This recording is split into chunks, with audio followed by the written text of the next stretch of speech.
Tanin Auto Electronics here. Today we're going to show you how to take apart a Lexus SC430 climate control. We manufactured brand new screens for these, so this is going to be a popular service we offer. And LCD the part, obviously, if you want to do it yourself. So once it's removed, you'll see this leather trim piece up top. There's going to be 2 screws, one over here, big silver one, and then one on the opposite side over here. Once those are removed, you'll see there's 2 tabs in the middle, and then also there's a tab. Let's see if we get that better for you. There's a tab right here that's holding it into the housing. So you'll have to push this tab in, and then it should pop out on both sides. And then obviously work the middle ones if you have to, and then this side. But then this piece slides straight up. So then you can put that aside. Next, there are 2 screws, one over here and one over here, which we've already removed for the sake of the video. These are not screw holes, they're just holes, so we don't have to worry about anything being in there. Okay, and then after that point, there are going to be 2 more screws on the bottom. One over here, one over here. Once that's done, the face is going to separate from the back. Now be very careful, because these 2 ribbons are extremely delicate and they like to come apart. So what you need to do is focus the camera. You'll see these little retainers right here. On each side there's a little tab that you pull up to release the ribbon. So just kind of work that until you see this little, you can see it on here, that white colored retainer pop up. And then once that's done, the ribbon just falls out. Very easy. Same with the other side over here. Alright. That can go away. Now we need to get this button assembly out of here. Not sure if it's actually needed, but it just makes things easier. So this unplugs from there. And then I'm going to remove some more screws, and then I'll come back to the video so it's a little bit quicker. Okay, next step, remove any visible screws. So that includes the bracket screws on this button piece on top, and there's one on each side. Now you can get this out of here before you take the rest of it, the larger part out. You just have to bend this a little bit to get it out, or you just leave it in, take this out first, and then take this out. Either way, you're not going to do damage to any of the parts that we can put aside. Any visible screws, you'll see a little pile over here. Any visible screws, just remove them. If they're black, they're small, but there's one here. Over here you'll have one here. There's a couple. There's none under here. But any, there's actually one right here too. Some of these I'm not sure you have to take out yet to get this out of this housing. But just take all the screws you can find out. Because there are some mounting posts that go from this piece up and then secure everything to it. So once that's out, you'll need to, you see there's a little clip here. You can use this tab to pull. Pop this clip out. There's a clip on this side, and then there's 3 on the bottom. 1, 2, 3. This one already popped out, so you're gonna have some buttons falling out. If it's still stuck, you can use the buttons to push the assembly out. Push on the buttons and then it'll pop it out. It'll help pop it out of here.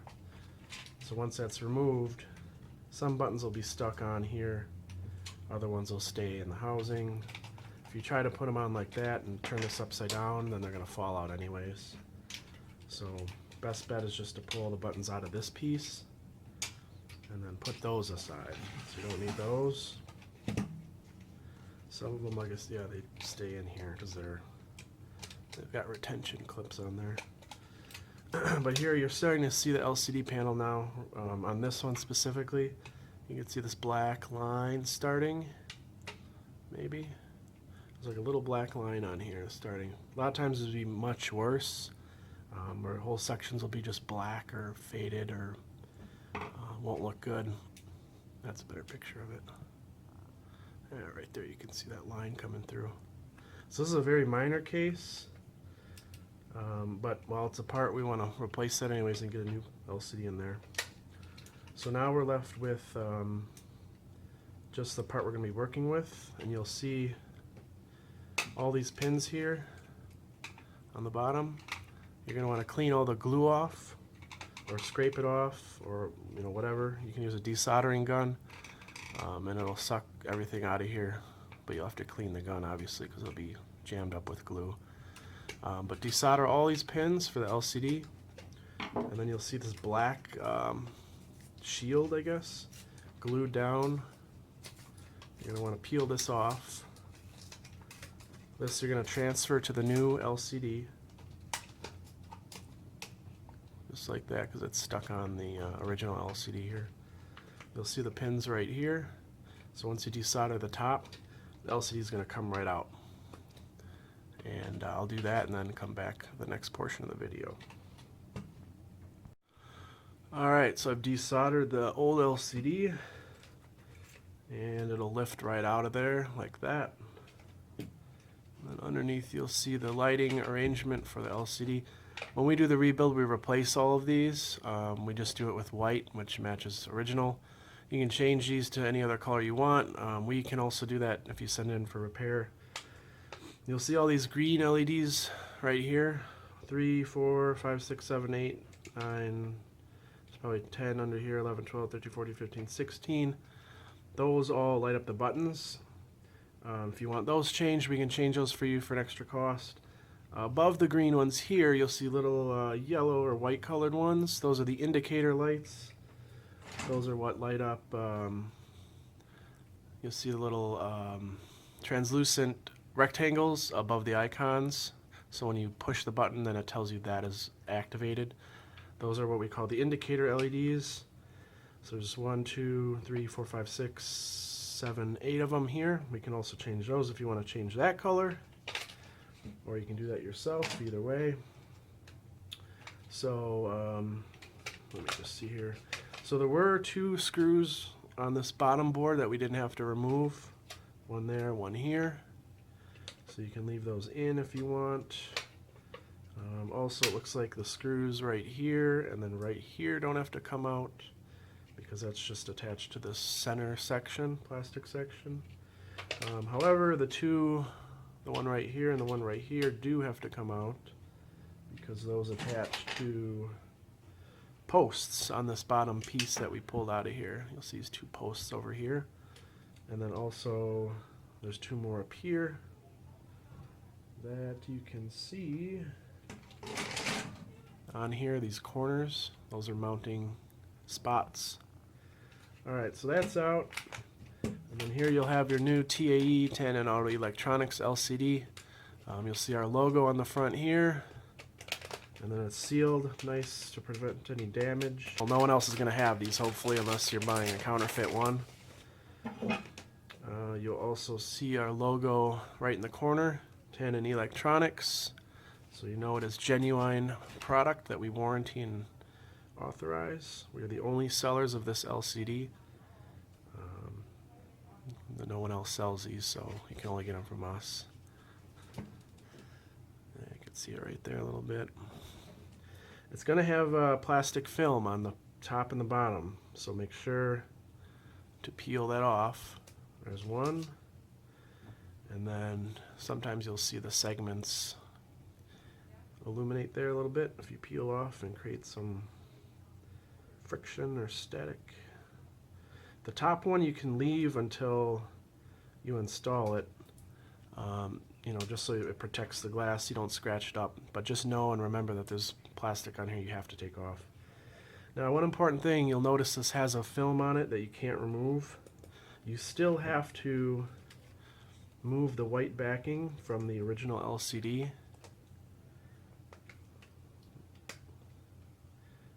It's glued on there a little bit, but it pops right off. This is a little bit thicker and it helps disperse the light.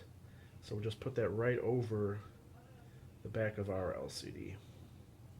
And then usually there's enough glue remaining or sticky that you just kind of stick it on there. You can move it around a little bit and then it's never going to come off of there. So that part is done. Don't forget to take this black portion off of the original. It's just kind of pressed onto the top part of the LCD.